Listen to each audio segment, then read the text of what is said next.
Republicans really want you to forget how vile and disgusting Donald Trump was and is. They want you to forget that he stole a number of documents that pertain to the investigations into him colluding with the Russians in 2016, the biggest political crime in history. Of course they want you to forget it, but guess who's not letting that happen?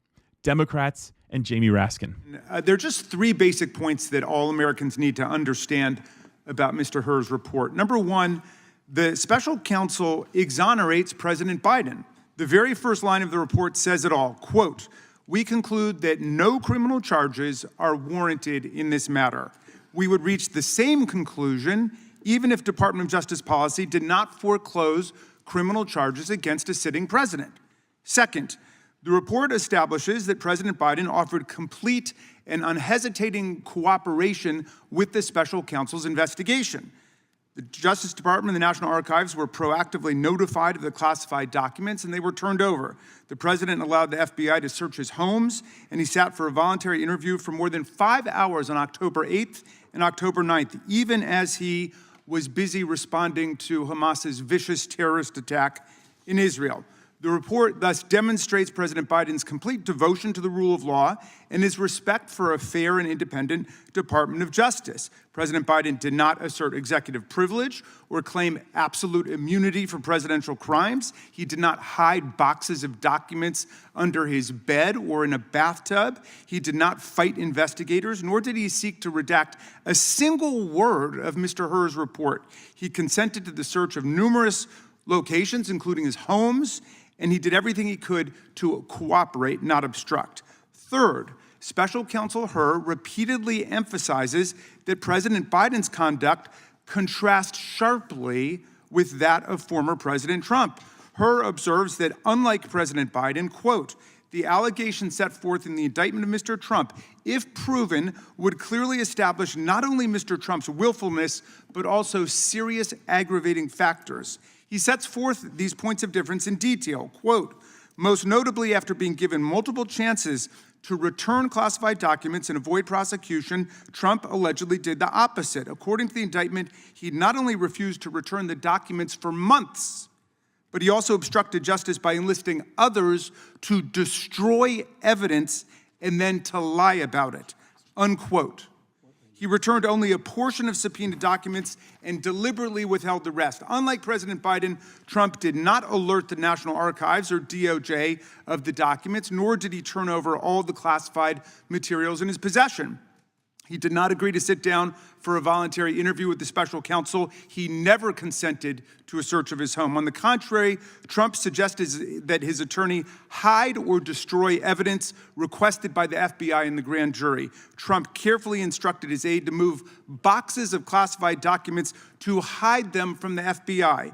Trump tried to delete incriminating security tape footage from Mar-a-Lago, and he got his attorney to provide a false certification to the FBI saying he had produced all the documents in his possession. He did not. Given that this report is so damning in the contrast between Biden and Trump, it is hard for me to see why our colleagues think that this hearing advances their flailing and embarrassing quest to impeach the President of the United States.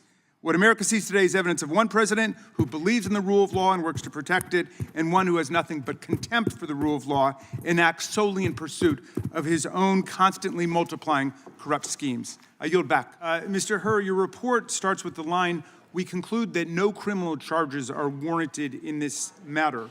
Have you had any reason to change your opinion about that? No, ranking member. You highlight the independence and support you got from the Attorney General and DOJ. Have you changed your mind about that? I have not. The report describes President Biden's cooperation in your requests. He allowed his homes to be searched. He answered questions for hours in the midst of a global crisis. Have you had any reason to change your mind about that? No, ranking member. All right.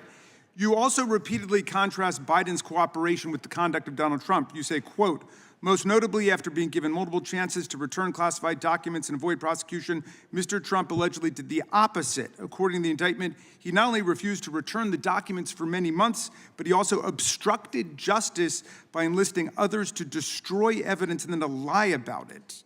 Have you any reason to change your judgment about the differences between President Biden's cooperation and the former president's non-cooperation?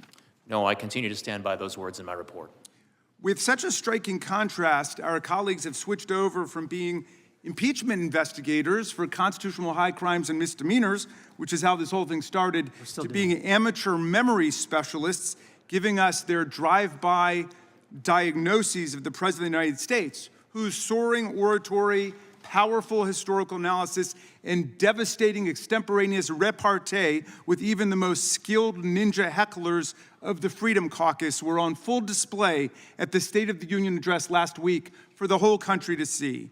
The desperate quest to invent an issue is a distraction from the 91 federal and state federal charges that Donald Trump faces now, his staggering civil court losses in New York now totaling more than $500 million, and his full-blown embrace and romance with authoritarian dictators and communist tyrants all over the world, from Viktor Orban in Hungary to Vladimir Putin in Russia, the former head of the KGB, to the communist dictator of North Korea.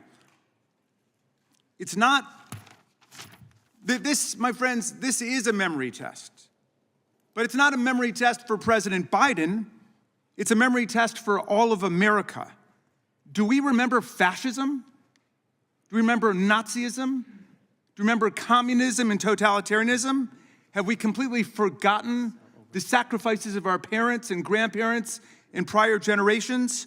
While we play pin the tail on the donkey in this wild goose chase, all of these silly games, Donald Trump entertains authoritarian hustler Viktor Orban at Mar-a-Lago for the weekend, and Orban comes out to declare that if we indeed sleepwalk into another Trump presidency, Trump will, quote, not give a single penny to Ukraine. That's what all of this is about. It's about trying to pull the wool over the eyes of America, because the tyrants and dictators of the world are on the march today. So who wins with this ludicrous, embarrassing spectacle?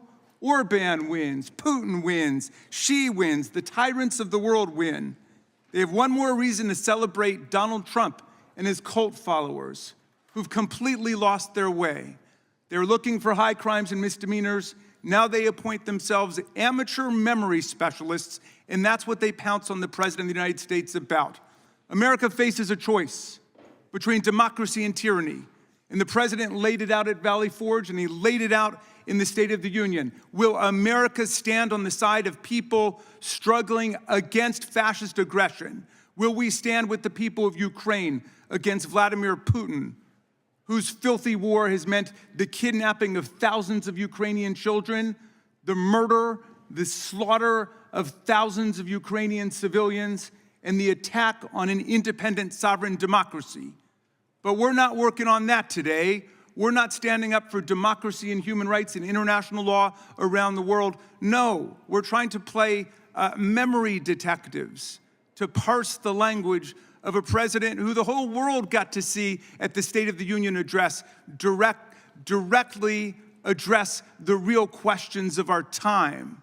And it is democracy versus dictatorship. And all of the autocrats and the theocrats, all of the kleptocrats of the world are together in league against American democracy, and we have to stand up for American democracy against these stupid games. I yield back, Mr. Chairman.